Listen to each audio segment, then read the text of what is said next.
It's always good to spend the day in the service of the Lord, and especially tonight as we worship God together. After a few weeks of interference, we return to a study of the parables. There are 26 parables listed in the New Testament. It is interesting that 2 of those parables occupy 1 verse each. 2 of those parables occupy 2 verses each. You will notice in the 13th chapter of Matthew, verses 44 and going back to verse 33, are 2 parables that occupy 1 verse each. The parable of the leaven and the parable of the hidden treasure.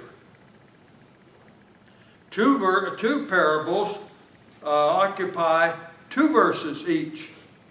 The parable of the mustard seed, verses 31 and 32, and the parable of the pearl of great price, verses 45 and 46. We read beginning in verse 44. The kingdom of heaven is like a treasure hid in a field. When a man found and hid it for joy, the print is so small anymore, and for joy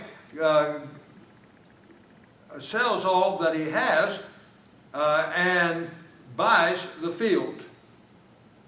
Again, the parable of the kingdom of heaven is like a merchant seeking beautiful pearls, who, when he had found one pearl of great price, went and sold all that he had and bought it. Very short parables, no explanation, really no explanation needed. So tonight, briefly, we will look at these 2 parables and see if we understand what Jesus had in mind. It's interesting to me that Jesus spends more time explaining parables than anything else he does. Evidently, he had something very definite in mind. Evidently, it's important that we understand not only the parable, but the application. You will notice that many of these parables, I didn't count all of them, many of them begin by saying the kingdom of heaven is like. It's very evident that he's talking about the church. In Matthew chapter 16, verse 13 through 18, Jesus is going to use the kingdom of heaven and the church interchangeably, which in your mind and mine, we understand that he had in mind the church. He's teaching us something about the church. In these 2 parables, he's not only talking about the church, he's talking about the importance of the church. The church, the kingdom of heaven, is like a hidden treasure in a field. It is like a pearl of great price. On both occasions, the one who found these pearls sells all that he has and purchases not only the field, but the pearl itself. And if the kingdom of heaven is the church, it tells us a lot about the importance of the church. Of course, our faith is important.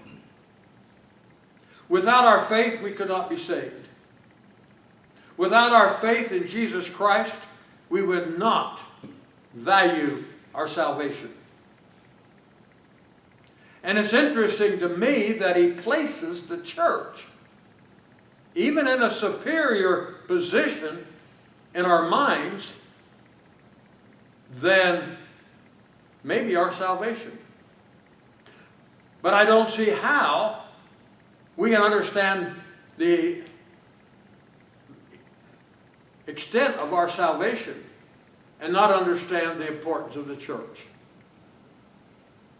You and I know that salvation is impossible if you're not in the church. Acts 2, verse 47. Luke records that the saved, those that were being saved, were added daily to the church. Indicating to you and I that the Lord is the governor, the one who decides who's in the church and who is not. It's not for the church to vote on membership. It's not for the church to set perimeters according to membership in the church. The Lord has very clearly described what is necessary to become a member of the church. I hear so many people say, give me Jesus, but don't give me the church. I can believe Jesus. I can obey Jesus without being a member of the church. On the other hand, there are those who suggest that membership in the church is all that's necessary, and I have the right to set the parameters of what is required to be a member of the church. Jesus has clearly described to us not only the church, but what is required in membership of the church. You cannot be a faithful, active member in the church without having an active role in the church. But let me suggest to you, we're not talking about this building. Every time you read the word church, ecclesia, in the New Testament, it refers to the assembly. A group of people who are assembling in one place, 1 Corinthians 11, not only to partake of the Lord's Supper, but to worship Him actively. It is the place where we teach and admonish one another in psalms and hymns and spiritual songs, singing, making melody in our heart to the Lord. Ephesians 5:19.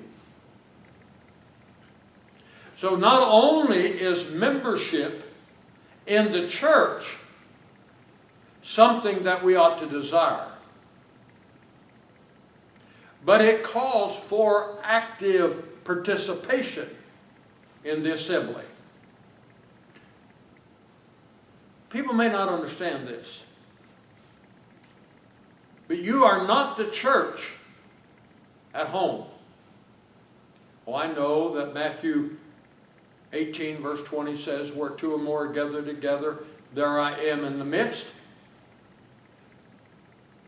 That passage is not talking about the assembly of the church, talking about church discipline. But I believe that that application could be safely made. Last week I was at camp. My great-granddaughter was there. Alice and I had a lot of time together and really enjoyed our fellowship. But we were not the Hopkins family. We're members of the Hopkins family, but there's a grave difference between two of us in a separate endeavor and the Hopkins family together. It's true with your family.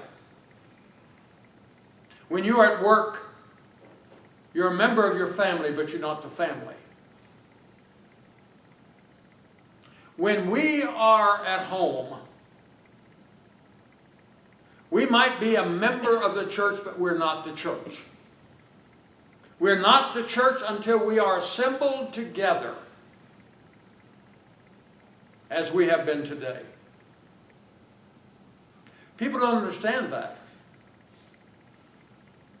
And so Jesus is likening the church to many other areas of life, implying to you and I that it's important not only to be a member of the church, it's important to be the church assembled. And we're part of that assembly. So what does he say? The church, the kingdom of heaven, is like a treasure hidden in a field, which a man found, and he sold all that he had to purchase the church. That's how important the church is. More important than anything that I own, more important than anything that I have found, more important than in any endeavor of life, the church.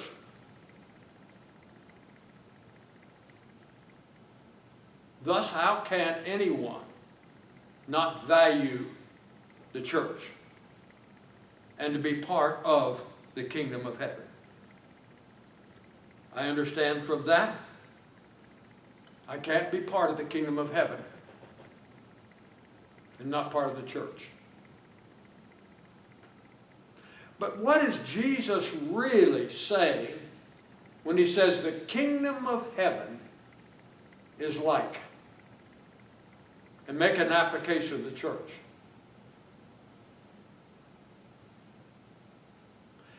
If God is the king, the only possibility of God being the king is that he has a kingdom. And God has had a kingdom throughout the existence of the earth and the universe. That kingdom is expressed in the people over which he is king. He was king over Adam and Eve. He was king over Abraham, over Moses, children of Israel. They were his kingdom. And now the church. In 2 Timothy chapter 4, he talks about the eternal kingdom. After he comes the second time, and this earth is no more, he still will have a kingdom, the eternal kingdom.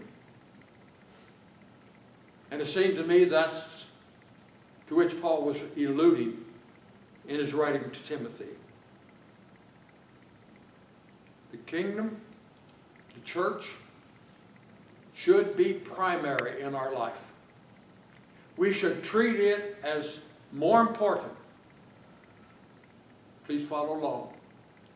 More important than our family. More important than any time our family gets together for any reason, reunion or otherwise. It's the most important endeavor in our life. It's that hidden treasure in the field, in the world.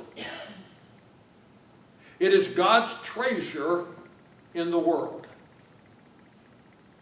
It is that for which Jesus suffered and died, Acts 20 and 28. He purchased the church with his own blood. He died to save us. He died to make an opportunity present in all of our lives to be part of his kingdom. He's the king, we're the servants, and we serve him faithfully. So the message tonight is not only is the kingdom of heaven the church, but the value of the church. And why would we endeavor to be part of the church, faithful part of the church? And folks, let me say it again. We're not part of the church at home. We're a member of the church, but we're not the church. And so when we absent ourselves from the assembly, it's a serious problem. It demonstrates to God how we value the church. It's not important to us. It's not important that we be there. Other things are more important. All of us like to travel. Barb and I have traveled on several occasions. In 1993, we took Barb's mother and my stepmother to Oregon to visit my sister. I was preaching there on Sundays, so we were very careful to follow the schedule. We were going through the area of South Dakota. We wanted to see Mount Rushmore and all this other. I called ahead, found the number of the church in South Dakota, in that area. So I called and made arrangements. We had a motorhome at that time, that we could park our motorhome in their parking lot. Surprised when we got there, the preacher had extended an extension cord and a water hose so we could hook up to the power and the water. After we had worshiped on Sunday morning, he came to me and he says, "You're the first person." And he had been there for several years. He said, "You're the first person that has ever called us and made arrangement to be with us on Sunday morning." I suggest to you that it was important to us, whether we were in Searcy, Arkansas, or whether we were in South Dakota, to be at worship. Because we're part of the church. While we are a member of the church, we're not the church unless we're part of the assembly. And so we were there on that occasion. I'm concerned that today the church is treated so casually. The second parable, in verse 45 rather, is like that merchant seeking beautiful pearls. And when he had found one pearl of great price, he went and sold all that he had and bought it. That's just how important the church is. And how important we should consider it. So that's my message this evening. Not an extended message. It doesn't take hours to understand these two short parables. And my question is, why would Jesus include that in his parables? And if I go back to verse 36, I understand he's talking to the multitude. There is something this multitude needed to understand about the church. And it appears to me that we ought to include that same message in our preaching today.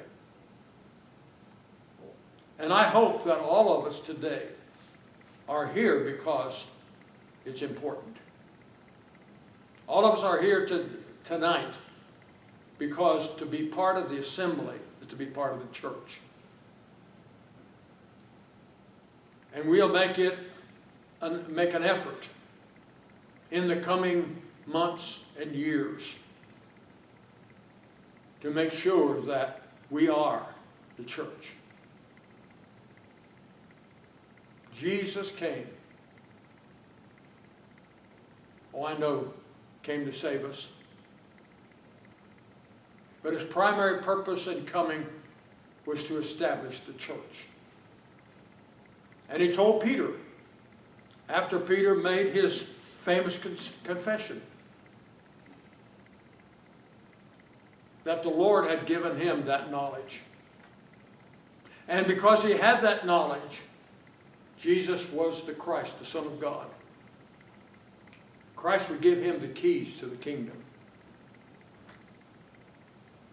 And whatever he bound on earth would be bound in heaven. Whatever he loosed on earth would be loosed in heaven. And when Peter preached that first great gospel sermon in Acts chapter 2, the church was established. And all the saved were added to the church by the Lord.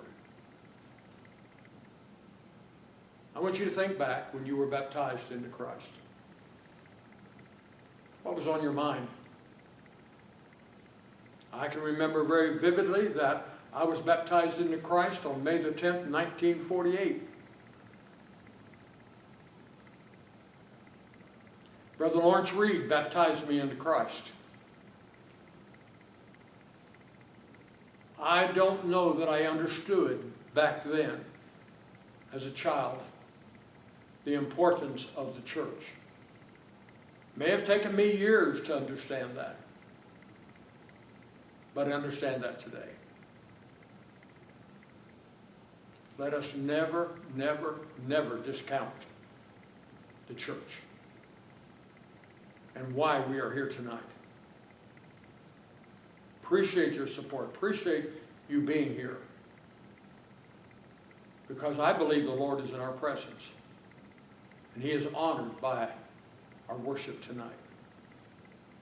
But if you are here and you need to deepen your relationship with the Lord to any degree, the Lord is ready to bless you. We're ready to serve the Lord. And if we can serve you in any way, come while Jerry leads us in song. What will you do with Jesus? The question comes to you, and you